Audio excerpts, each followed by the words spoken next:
बाद पहलगाम आतंकी हमले के बाद भारत ने पाकिस्तान के खिलाफ सख्त कदम उठाए हैं। पीएम मोदी की अध्यक्षता में सुरक्षा मामलों की कैबिनेट कमेटी की बैठक में 5 बड़े फैसले लिए गए। 2.5 घंटे चली सीसीएस की बैठक में रक्षा मंत्री राजनाथ सिंह, गृह मंत्री अमित शाह, विदेश मंत्री एस जयशंकर, एनएसए अजीत डोभाल समेत 9 लोग मौजूद थे। सबसे पहले कश्मीर से लौटकर गृह मंत्री अमित शाह ने पीएम मोदी को हमले और हालात की रिपोर्ट दी।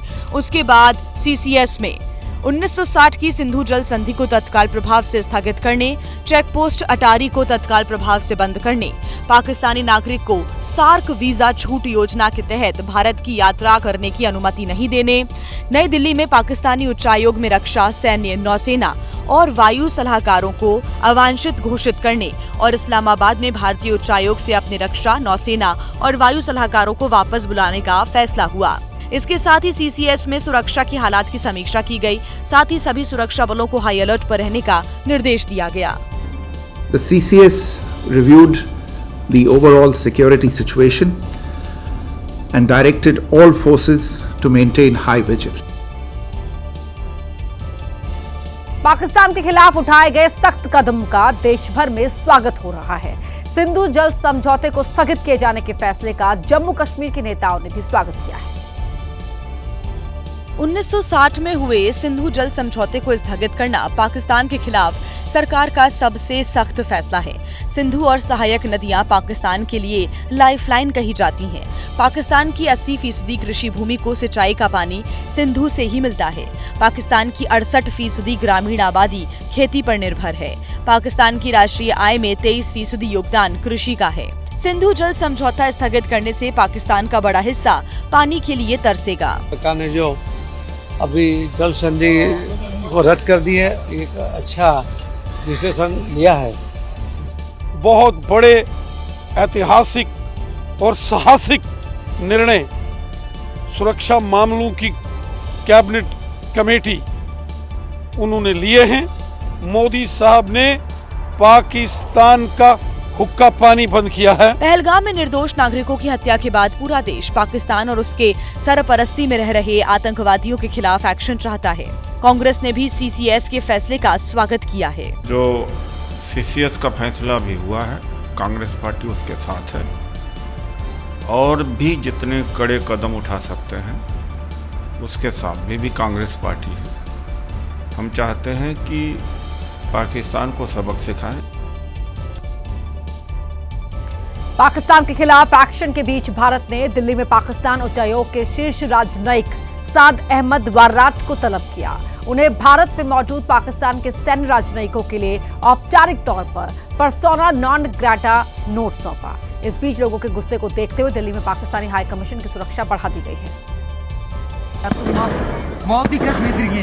पहलगाम आतंकी अटैक के खिलाफ देश में गुस्सा है। देश भर में पाकिस्तान के खिलाफ प्रदर्शन हो रहे हैं। एंटी टेरर एक्शन फोरम ने आज पाकिस्तान हाई कमीशन के बाहर प्रदर्शन का ऐलान किया है। ये प्रदर्शन सुबह 11 बजे से शुरू होगा। एंटी टेरर एक्शन फोरम के बैनर तले लोग 3 मूर्ति चौक पर जुटेंगे और वहां से पाकिस्तान हाई कमीशन पर प्रदर्शन होगा। पाकिस्तान के खिलाफ लोगों के गुस्से और प्रदर्शन के ऐलान को देखते हुए दिल्ली पुलिस ने पाकिस्तानी हाई कमीशन के बाहर सुरक्षा बढ़ा दी है। पाकिस्तान हाई कमीशन जाने वाली रोड को बैरिकेड से बंद किया गया है। सुरक्षा के लिए अतिरिक्त जवानों को तैनात किया गया है। तस्वीरें क्या है वो फिलहाल हम पाकिस्तान उच्च आयोग की हम दिखा रहे हैं बाहर की, जहां पर आप देख पाएंगे बड़ी संख्या में दिल्ली पुलिस के जो तमाम जवान हैं वो आपको यहां पर तैनात नजर आएंगे। और दिल्ली पुलिस का जो बैरिकेड है वो दोनों तरफ, यानी इस तरफ वाले रास्ते पर और सामने आपको तस्वीरों में भी हम दिखा दें, दूसरी तरफ आप देख पाएंगे वहां पर भी जो बैरिकेड है वो लगा दिया गया है। तो इस तरह से यहाँ पर भी सुरक्षा व्यवस्था जो है वो बढ़ा दी गई है। पहलगाम में हुए आतंकवादी हमले के बाद पूरे देश में आक्रोश है। देश के कोने कोने में लोग सड़कों पर उतर रहे हैं और आतंकवाद और आतंकवादियों के खिलाफ कड़ी से कड़ी कार्रवाई की मांग कर रहे हैं। पाकिस्तान मुर्दाबाद, मुर्दाबाद, मुर्दाबाद। पहलगाम हमले का चौतरफा विरोध हो रहा है। शहर शहर आक्रोशित लोग सड़कों पर उतर रहे हैं। सियासी दलों के कार्यकर्ता भी कायराना आतंकवादी हमले के खिलाफ आवाज बुलंद कर रहे हैं। कर्नाटक के बेंगलुरु में बीजेपी नेता कार्यकर्ता सड़कों पर उतरे और आतंकवादी हमले के खिलाफ नारेबाजी की। हैदराबाद में AIMIM कार्यकर्ताओं ने कैंडल मार्च निकाला और दोषियों के खिलाफ कड़ी कार्रवाई की मांग की। मध्य प्रदेश के सीहोर में कांग्रेस नेताओं और कार्यकर्ताओं ने आतंकवाद के पुतले को फांसी पर लटकाया। दिल्ली में यूथ कांग्रेस के कार्यकर्ताओं ने पहलगाम आतंकवादी हमले के विरोध में पाकिस्तान के झंडे जलाए।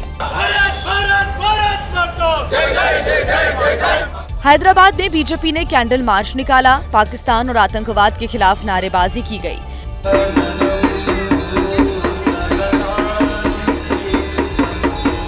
वाराणसी के विश्व प्रसिद्ध गंगा आरती में नम आंखों से मृतकों को श्रद्धांजलि दी गई। मृतकों की याद में 2 मिनट का मौन भी रखा गया। पहलगाम में हुए आतंकवादी हमले की चौतरफा निंदा हो रही है। इस कायराना हरकत के खिलाफ जम्मू कश्मीर में भी लोग सड़कों पर उतर आए हैं। घाटी के कई इलाकों में लोगों ने प्रोटेस्ट किया है। सैलानियों को टारगेट करके किए गए कायराना हमले के खिलाफ जम्मू कश्मीर भी देश के साथ कंधे से कंधा मिलाकर खड़ा है। जम्मू कश्मीर में आतंकवादी हमले के बाद हर तरफ आक्रोश दिख रहा है।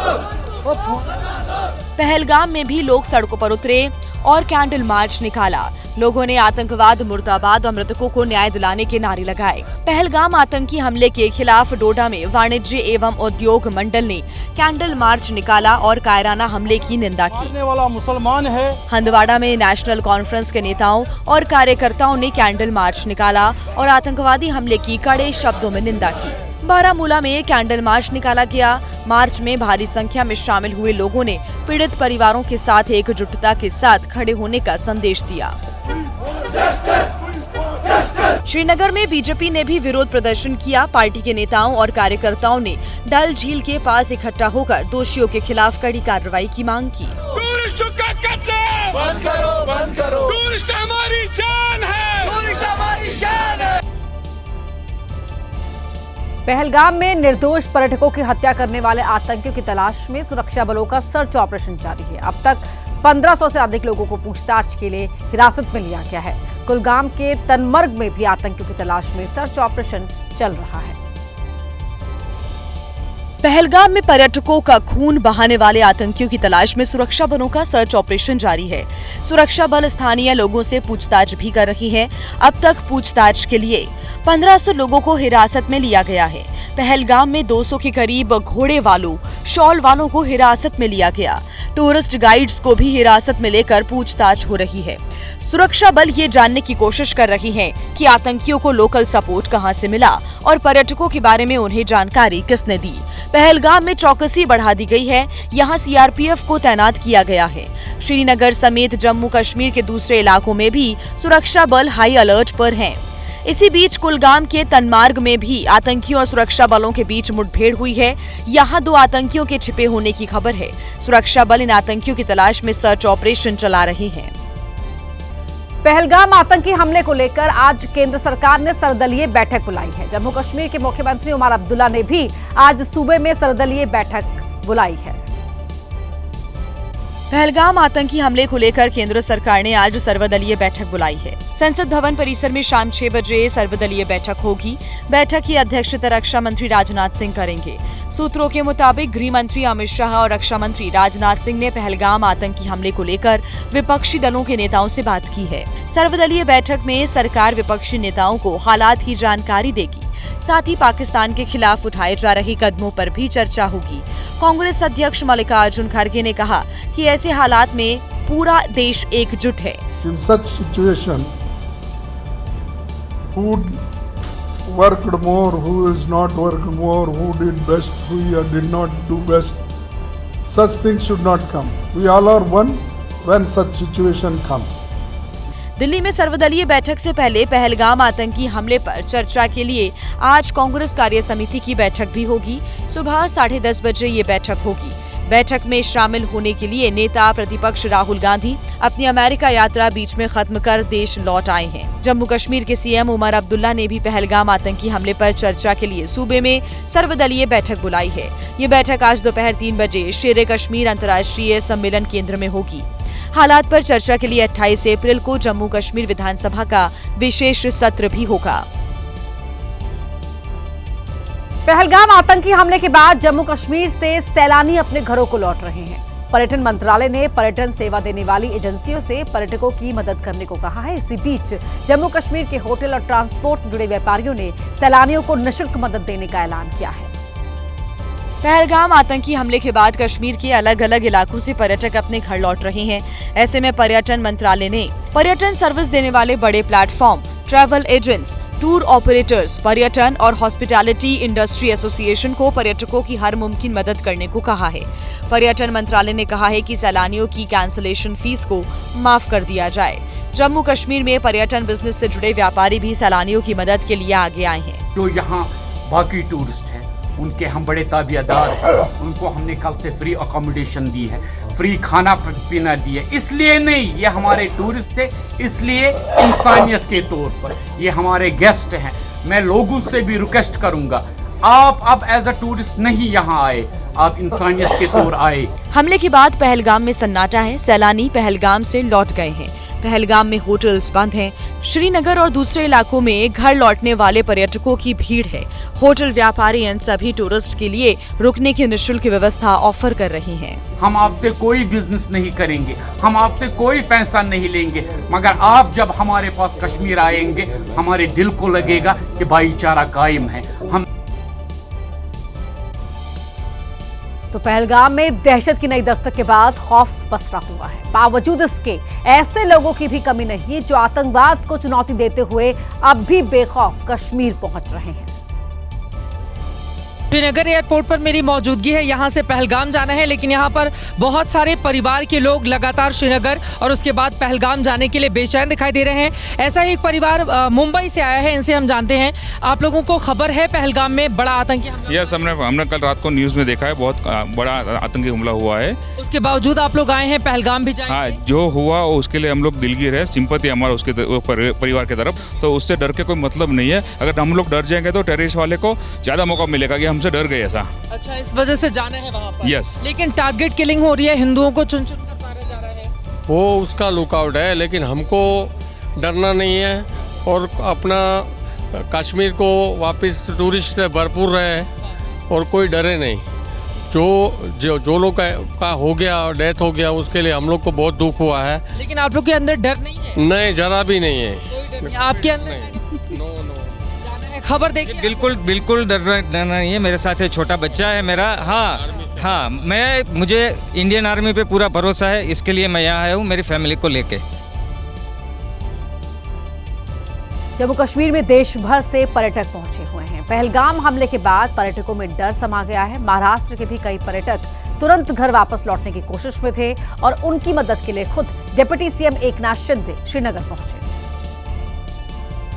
देर रात श्रीनगर एयरपोर्ट पर कुछ ऐसी तस्वीरें दिखी। महाराष्ट्र के सीएम एकनाथ शिंदे खुद एयरपोर्ट पर खड़े थे और अपने राज्य के फंसे पर्यटकों का एयरपोर्ट पर स्वागत कर रहे थे, उनका हौसला बढ़ा रहे थे और वापसी के लिए प्लेन में रवाना कराने में मदद कर रहे थे। मेरा काम 24/7 है और अभी ऐसे समय में जो पहलगाम में हुआ जो हमला है, ये लोगों में काफ़ी खौफ है, डर है और लोग पैनिक है। और इसलिए ये विशेष फ्लाइट जो है 75 पैसेंजर का, वो मैं साथ में ही लाया हूँ और इसमें अब ये सब रवाना होंगे अपने अपने घर। महाराष्ट्र सरकार की इस खास पहल से राज्य के पर्यटक काफी खुश दिखाई दिए।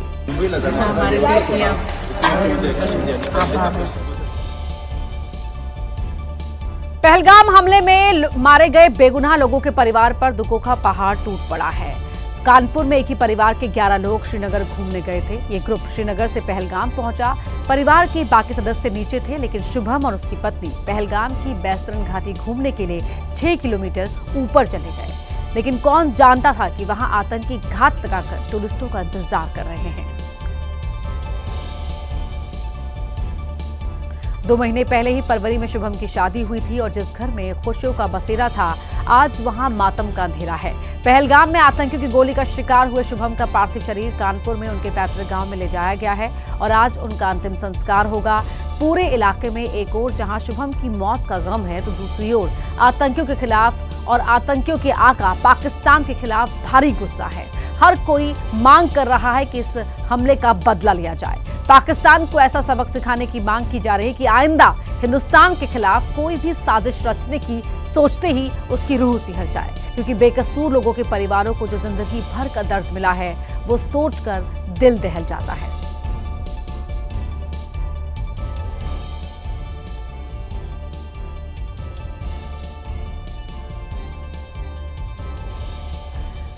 तो शुभम का परिवार सिर्फ इस दुख में गमगीन नहीं है, बल्कि जो लोग शुभम को जानते हैं, जिन लोगों ने इस घटना के बारे में, इस हमले के बारे में सुना, वो हर कोई गम में इस वक्त डूबा हुआ है। शुभम अपनी पत्नी के साथ खुशियां मनाने के लिए कश्मीर पहुंचे थे, पहलगाम चले गए। उनके परिवार के बाकी लोग पीछे रह गए थे, लेकिन वो अपनी पत्नी के साथ कुछ टाइम एंजॉय करना चाहते थे। लेकिन क्या पता था कि वहाँ इस तरह आतंकी घात लगाकर बैठे हुए हैं।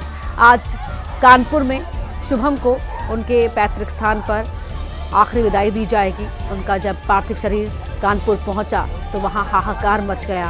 परिवार में हर कोई इस वक्त बेहद गमगीन है। अभी कुछ दिनों पहले ही शुभम की शादी हुई थी और पूरा परिवार शुभम की शादी की खुशियों में डूबा हुआ था, लेकिन खुशियां बस चंद दिनों की मेहमान थी, ये कौन जानता था। जिंदगी भर का गम आगे अब इस परिवार के सामने है और इसीलिए मांग की जा रही है, पूरे हिंदुस्तान से मांग उठ रही है कि इस हमले को अंजाम देने वाले ही नहीं, बल्कि इसके पीछे जो लोग हैं, आतंकियों के जो आका है पाकिस्तान, उसे भी ऐसा सबक सिखाया जाए कि फिर हर कोई हिंदुस्तान की तरफ ना देख पाए। अयोध्या उस पर गए थे हम लोग, घोड़े से लेके गए थे। वो रास्ता ही नहीं है कि कोई इंसान चल के जा पाए, घोड़े से लेके गए थे। ऊपर पहुंचे, बस मैंने मैगी का ऑर्डर दिया और मैं और शुभम बैठ के मैगी खाने जा रहे थे। शाम भी मेरी बहन थोड़ा दूर बैठी थी और पापा मेरे वॉशरूम गए थे। उतनी देर में एक बंदा पीछे से आया और उसने गोली साइड में रख के उससे पूछा, हिंदू है कि मुसलमान? मुसलमान है तो पहले कलमा पढ़ के दिखा।